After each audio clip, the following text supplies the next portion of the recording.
ঘুমাই যাবেন, দুরূদ শরীফ আর পড়বেন না, ঠিক না ভাই? ঠিক। কিন্তু আমার আল্লাহ কয় ইউসাল্লুনা, পড়তেছি, পড়তে থাকিব, নন স্টপ। এখানে নন স্টপ, অর্থাৎ যেদিন মসজিদ থাকবে না, মাদ্রাসা থাকবে না, যেদিন মোহাম্মদপুর টাউন হল বাজার থাকবে না, শুধু তাই নয়, যেদিন বাংলাদেশ থাকবে না, যেদিন তাম পৃথিবী থাকবে না, যেদিন আমার আল্লাহ একা থাকবেন, বুঝেন কথা? যেদিন আমার আল্লাহ একা থাকবেন, সেদিনও আমার আল্লাহ আমার নবীর উপরে দুরূদ শরীফ পড়তেই থাকবে। আরো জোরে কান সুবহানাল্লাহ। এখন আপনাদের প্রশ্ন জাগতে পারে যে হুজুর, দুরূদ শরীফ তো আমরা পড়ি, দুরূদ শরীফ তো আমরা পড়ি, কিন্তু কিছু কিছু মানুষে দুরূদ শরীফ পড়তে রাজি নাই, শুধু আল্লাহুম্মা আমিন, একটু জিকির করে আল্লাহুম্মা আমিন মনে করতে হবে, কৃপণতা প্রকাশ করে। আমি আপনাদেরকে বলি, সবার কপালে দুরূদ শরীফ নাই। কে দুরূদ শরীফ পড়বে, কে পড়বে না, আমার আল্লাহ এখন না 1400 বছর আগে ফতোয়া দিয়ে দিয়েছেন। কে পড়বে, কে পড়বে না, আমার আল্লাহ নিজে ডিক্লেয়ার দিয়ে দিয়েছেন। আমার আল্লাহ বলেছেন ইয়া আইয়ুহাল্লাযিনা আমানু, অর্থাৎ আমানু যারা ঈমান এনেছে, ঈমানদার যারা, ঈমানের পরিচয় হচ্ছে আল্লাযিনা ইউমিনুনা বিল গায়ব ওয়া ইউকিমুনাস সালাতা ওয়া মিম্মা রাযাকনাহুম ইউনফিকুন। এখন সবাই কিন্তু পড়তে, কারা পড়বে? যাদেরকে আল্লাহ মনোনীত করেছেন, ইয়া আইয়ুহাল্লাযিনা আমানু, যারা ঈমান এনেছেন। সুবহানাল্লাহ বলবেন না? কি এনেছেন? ঈমানটা কি? ঈমানটা বুঝতে হবে। ঈমানটা হচ্ছে আমার রসুল। আমার কথা আবার শুনেন, ঈমানটা কি? রসুল হচ্ছে ঈমান। রসুল কি? আবার বলেন, রসুল কি? রসুল হচ্ছে ঈমান। আর রসুলকে যারা ভালোবাসে তারাই হচ্ছে ঈমানদার। এরা সুবহানাল্লাহ বলে না কেন জানেন? এরা কথাটাই বুঝে নেন। রসুল হচ্ছে ঈমান। আবারও বলি, রসুল হচ্ছে ঈমান। রসুলকে যারা ভালোবাসবে তারাই হচ্ছে ঈমানদার। কেমনে? কেমনে শুনেন, এই আবু জেহেল আছে না, আবু জেহেল কাবা শরীফের গিলাফ ধরে, কাবা শরীফের গিলাফ ধরে তিনি বলছিলেন, হে কাবার মালিক। সূক্ষ্ম পয়েন্টটা শুনে রাখেন, বদরের মাঠে যুদ্ধে যাওয়ার আগে, এটা সমস্ত হুজুররা জানে, মুফতি সাহেবরাও জানে, বদর মাঠে যুদ্ধে যাওয়ার আগে এই কাবা শরীফের গিলাফ ধরে আবু জেহেল বলছিল, হে কাবার মালিক। কাবার মালিক কে? এটা জোরে কর না।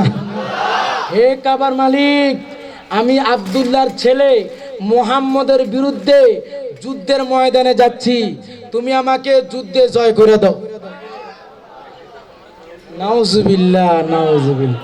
কোথায় কি ফিট করবেন এটাই জানেন না, কোন সময় কি হয় আল্লাহ জানে। চেয়ারম্যান সাহেব রে কোন এমপি সাহেব, এমপি সাহেব রে কোন মেম্বার সাহেব, এটা কোন জায়গায় কি ফিট করবেন, কোন জায়গায় কি ফিট করবেন তাও জানেন না রে ভাই।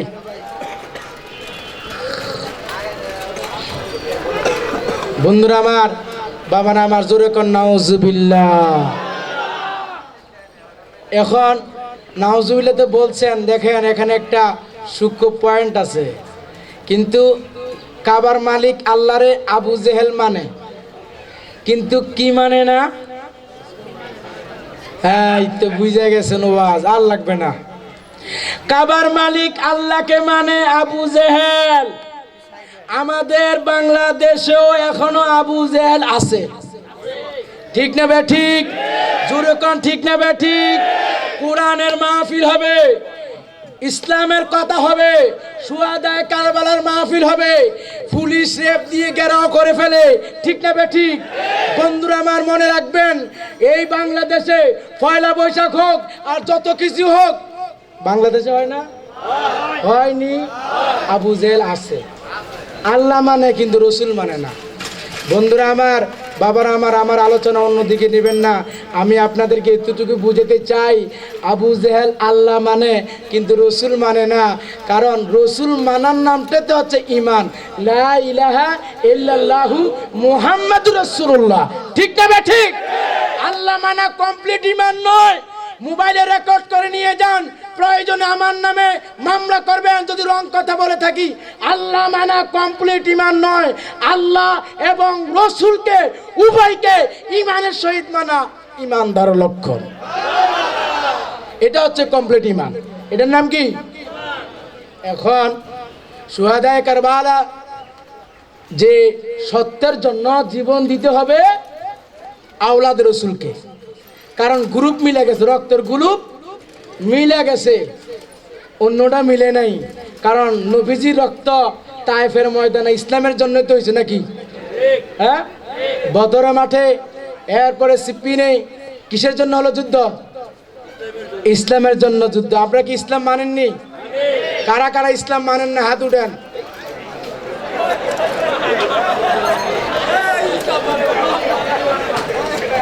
আরে বিপদ রে, বিপদ বিপদ। ওয়াজের মনোযোগ নাই, ওয়াজের মনোযোগ নাই, মনোযোগ নাই। কারা কারা ইসলাম চান হাত উঠে আল্লাহকে দেখো। এই তো ইসলাম চান। কেমনে বুঝতাম ইসলাম চান?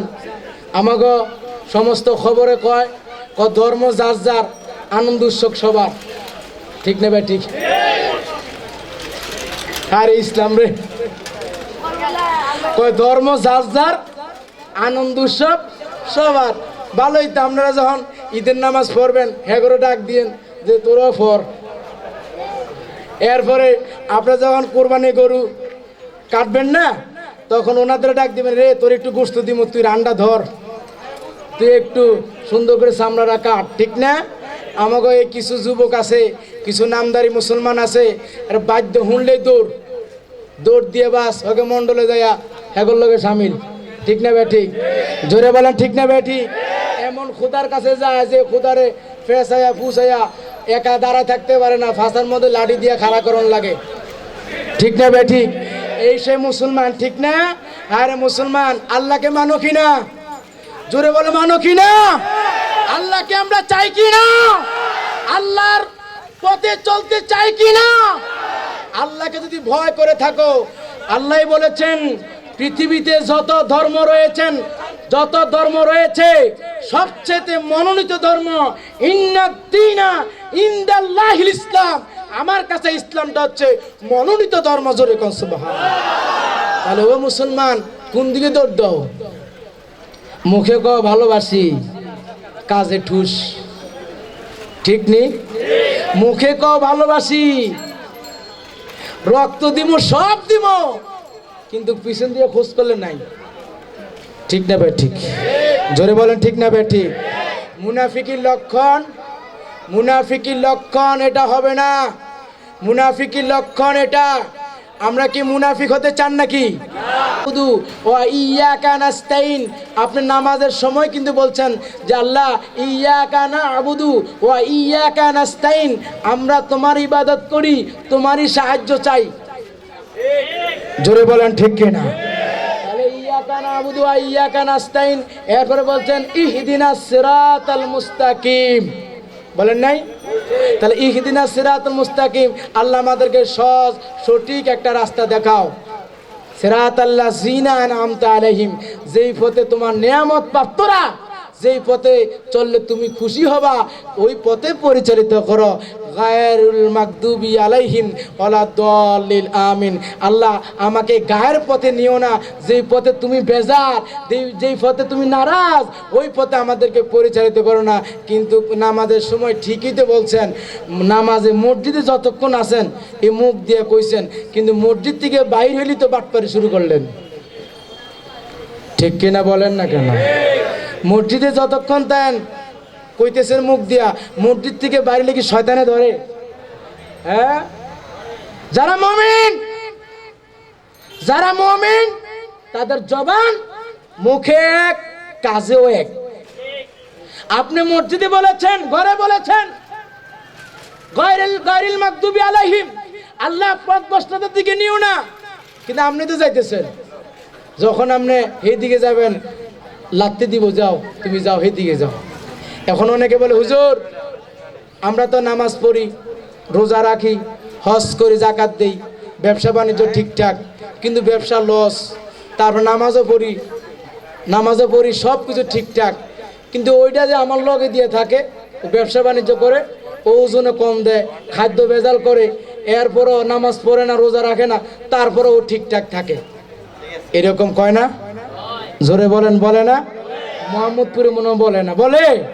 তো আমি নামাজ পড়ি, রোজা রাখি, হজ করে, জাকাত দিই, যত অসুখ বিসুখ সব আমার, আর যেটা নামাজ পড়ে না ওটার আল্লাহ ভালো রাখছে, ঠিক না ভাই? ঠিক। ভাইরা আমার শোনেন, এই যে পড়ছেন না আলহামদুলিল্লাহি রাব্বিল আলামিন, পড়েন নাই? এরপর কি বলছেন? মালিকি আর রহমানির রহিম, পড়েন নাই? আর রহমানির রহিম। রহমান শব্দের অর্থ কি? দয়ালু।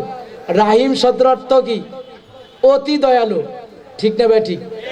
জোরে বলেন, ঠিক না ভাই? ঠিক।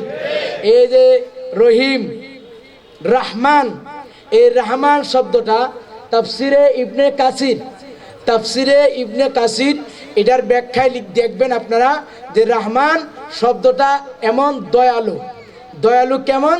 যেটা নামাজ পড়ে না ওইটারও আল্লাহ খাওয়ায়, যেটা ওজনে কম দেয় ওইটারও খাওয়ায়, যেটা খ্রিস্টান ওইটারও আল্লাহ খাওয়ায়, যেটা হিন্দু ওইটারও খাওয়ায়, যেটা বৌদ্ধ ওইটারও আল্লাহ খাওয়ায়, যেটা নামাজ পড়ে না ওইটারও খাওয়ায়, যেটা জিনাকুর ওইটারও আল্লাহ খাবার দেন। এই ক্ষেত্রে পৃথিবীর জন্য আল্লাহ হচ্ছে রহমান। আল্লাহ কি? জোরে বলেন, আল্লাহ কি? এই পৃথিবীর জন্য আল্লাহ সবার জন্য রহমান। কিন্তু বাবার আমার, ওই যে ওজনে কম দেন নাই, খাদ্য ভেজাল দেন নাই, অসুখে বিসুখে পইরো নামাজ পড়ছেন, পুরস্কারটা কিন্তু রয়ে গেছে কোথায়? হাসরের ময়দানে আল্লাহ যেদিন কাহা হয়ে যাবেন, দয়া থাকবে না, মায়া থাকবে না। ওই যে রহিম শব্দ শুনেছেন, দয়ালু, ওই তাদের জন্য দয়ালু যারা মুত্তাকি, যারা মুমিন, তাদের জন্য হাসরের ময়দানে আল্লাহ রহিম হয়ে যাবেন। জোরে বলেন সুবহান। তাহলে ভয় আছে? মনের মধ্যে এটা আনবেন না যে হুজুর নামাজ পড়ে কি লাভ, রোজা রাখে কি লাভ, আমার তো আল্লাহ অসুখ বিসুখে ভালো করে না, ব্যবসা বাণিজ্য ভালো দেয় না, আমি এটি করে কি লাভ? আর ওই লোকে সলিমুদ্দিনে নামাজ নাই, রোজা নাই, ওজনে কম দেয়, ওটার ব্যবসা বাণিজ্য ভালো, দেখবেন শান্তি নাই, ঠিক না ভাই? ঠিক। এই জন্য আল্লাহ রহিম, আল্লাহ রহমান। সুবহান আল্লাহ বলেন, সুবহান। এখন আসেন কারবালা। এখন কি? কারবালা। যাই হোক, কারবালা শব্দটা শোনানোর পরে চুমু দিলেন, শেষ। এরপরে ইয়াজিদ যখন মস্তকে বসত, অর্থাৎ ক্ষমতা এমন একটা জিনিস, কিছু মানে না রে বাবা, ক্ষমতা বসবে মস্তকে। এরপরে ইয়াজিদ ক্ষমতা বসে কি করলেন? অল্প সময়ের ভিতরে শেষ করে দিচ্ছি।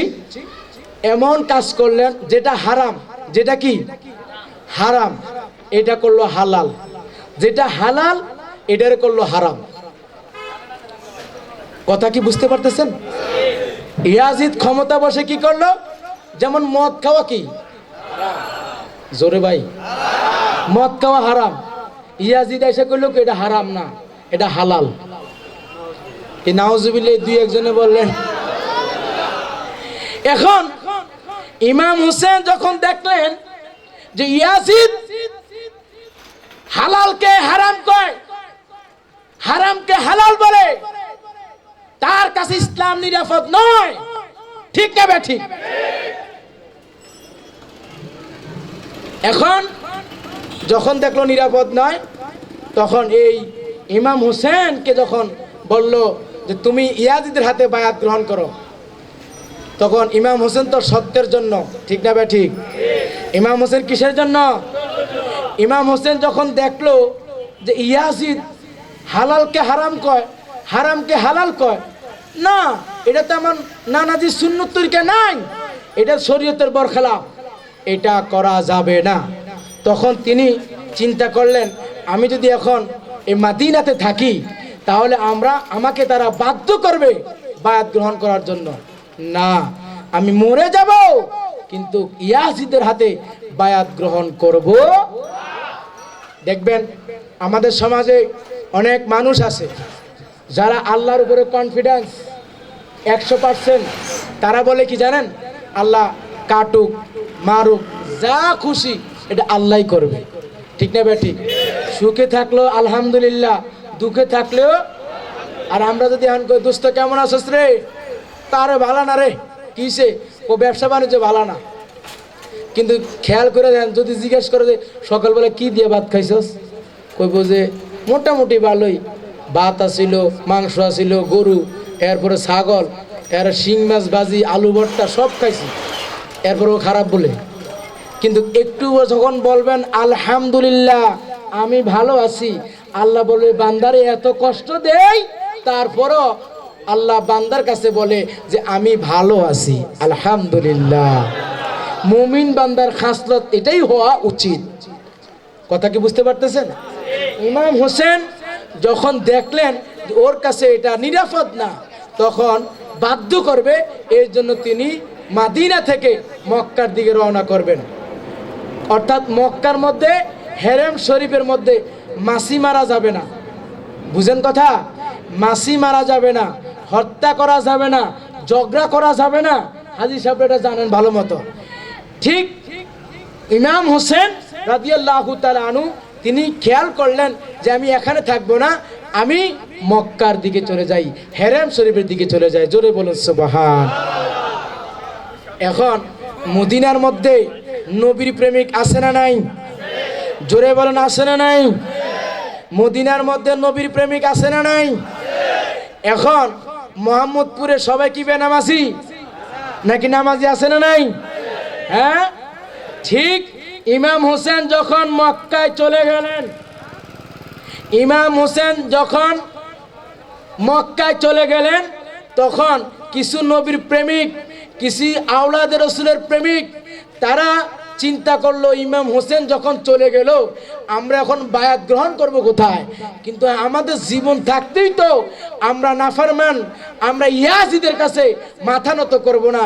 এখন হোসেন যে চলে গেল, আমরা কার কাছে বায়াত গ্রহণ করব? পেরেশান। তখন কি করলো? সংক্ষিপ্তভাবে বলছি, আপনারা শুনে রাখেন। ঠিক কুফাবাসীদের